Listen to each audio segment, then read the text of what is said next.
So I've been taking my time really soaking in playing Tomb Raider Anniversary.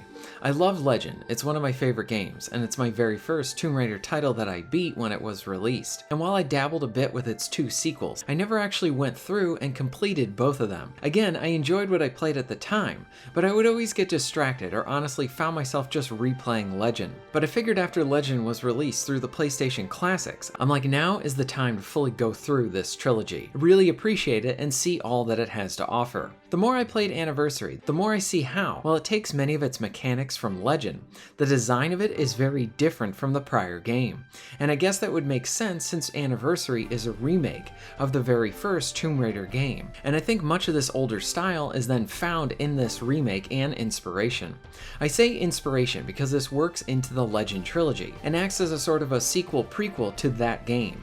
And as I understand it, everything from the first game is not remade in Anniversary.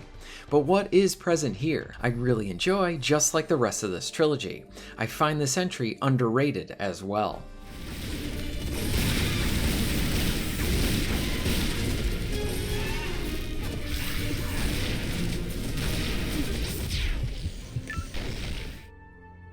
While playing the first level, or I guess first area, essentially you have a big level that is then broken into chapters, but it's all part of the same place. You could look at them like levels within levels, but either way, while playing the first level, I was like, okay, I really like what I'm experiencing here. I have played some of the classic titles, and I could recognize some stuff. Getting a bit of nostalgia was nice too. The guidance is there, but not completely hand-holdy. That was something that I noticed while diving deeper and deeper into this title. You have some experimentation, but generally you kind of know where you need to end up in an area. It's still very enjoyable trying to figure out how all the pieces play into a bigger area. There's nice build-up too, where you're trying to figure out smaller parts or puzzles, or going through platforming in an area, and then seeing how it all integrates to complete that level. The shift between level 1 and level 2 is a big one. I feel like at this point the game very much throws the player more into the deep end. I found myself lost in that second level, not knowing the best way to go. Sometimes I would even jump and it would not be the right way.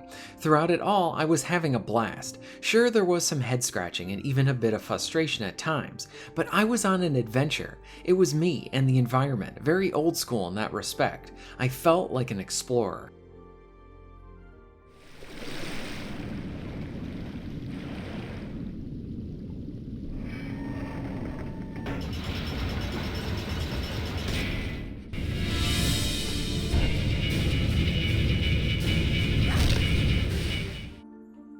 All the typical movements and exploration options come back here, like being able to jump, shimmy, and swing to new areas. There's even a bit of fun wall running as well. The grapple returns to help you pull stuff too, and there's even a little bit of gunplay as well. I do want to provide clarification with this game, and I'll probably be saying this a lot. It's very different than Legend. For a big one, the gunplay is not a huge feature. At least so far, I'm slowly going through this. You do fight an assortment of different animals and such. Pretty much everything is out to kill you.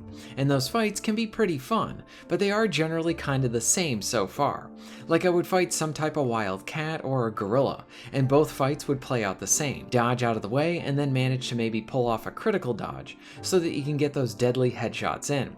As I understand, by having less combat, this is more in line with the traditional Tomb Raider titles, and for this game I could welcome the change. Exploration, jumping, and puzzle solving are definitely the focus, not combat here. The combat is most certainly secondary, though I did have a fun boss fight with a T-Rex in the first level. That was a nice surprise. For the exploration, you get a game that is linear, generally one way to complete your objective, and a lot of the fun is figuring out how to do all of that. Something that this game excels at is that feeling of isolation. Lara is, at least so far, doesn't really have her team with her like she did in Legend, nor does she really talk to herself commenting on the environment. This has only been done like a handful of times for me so far. It really is just you, the level, and Lara, and sometimes without any music as well. The combination of all of this is sort of has this scary realism at times. I know this might sound weird, but there's also a little bit of a survival horror feeling to this game. Not always, but sometimes something that I think is factored into this alone danger that you're going to be feeling while playing this game.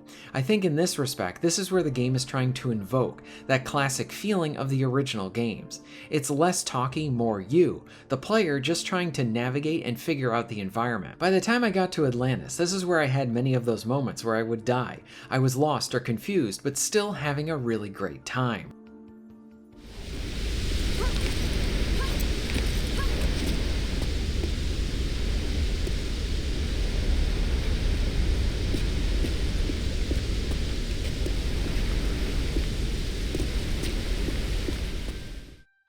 Anniversary sort of has these big exploration set pieces, and I don't mean that in a grand sense with loads of stuff exploding around you and stuff like that, but more so the scale of the areas is pretty big, and then intertwined are a bunch of smaller puzzles that lead up to you figuring out how to, say, open a door or get a set of keys. And essentially, in something like the Atlantis level, you have some non-linearity within the greater linear adventure. So the second part of this level, you're in this sort of tall room. You see that there are a few doors that you can go through, areas for you to jump on and shimmy, but nothing is open. You need to find switches to unlock those doors. You can opt to unlock all of the doors and then choose which rooms you want to go into first. So there really isn't a specific order here, especially considering you are locked in this room until you find the 4 keys. I will admit that this was kind of intimidating while playing this area. I was like, where do I start? And that's where you just try to approach something and start experimenting. Again, Lara isn't going to say, hey, check this out over here, or I bet if you pull down this lever, or you can even use this block as well. It's all about what the player sees, what they discover.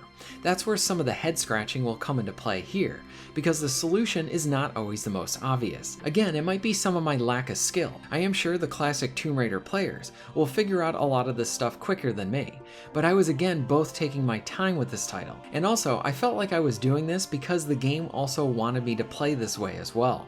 Be patient and try stuff, see what works. Maybe I raised the water level, but I didn't really need to do that right now. But it's a clue that gives me some insight on what I should do. Maybe I should go over here to look for the answers, or maybe I go to the right or the left. I was getting frustrated at times, and I kept saying this really isn't like Legend, and I was appreciating that more and more. This game was really trying to invoke the feeling of the older games, and I for one was respecting it as I further went into this adventure. Because let me tell you, the satisfaction that you get from completing one of these areas, especially after struggling, is so great. Now, while I do have a lot to praise so far, I have run into a few issues that are worth noting. For one, I did have fun with the T-Rex boss fight, but oddly enough, it lost tracking of me, and I had to sort of get its attention so that I could proceed with the actual fight. It was janky. The same could be said with some of the other enemies. They would even just get stuck in doorways, or I could just cheese them. There are times where it looks like I could grab onto something, but that actually wouldn't be the case because Lara was just a bit too low, or not at the right angle. I had this happen a few times where I was just phase through a physical object. This did not happen often, it was just a few times, but when it did, it really was sending the wrong information to the player, making you needlessly confused in a game trying to be more hands-off. It was like, was I wrong? Was this the wrong way to go? But actually this was the right way to go, but I had to do it at a specific angle. Those are most of the issues that I've had pop up so far. Story-wise, I do like this one, that the game is not filled with cutscenes. You get a bunch at the start and end of a level, with very little in between. When you are playing, generally the game leaves the control in the player's hand.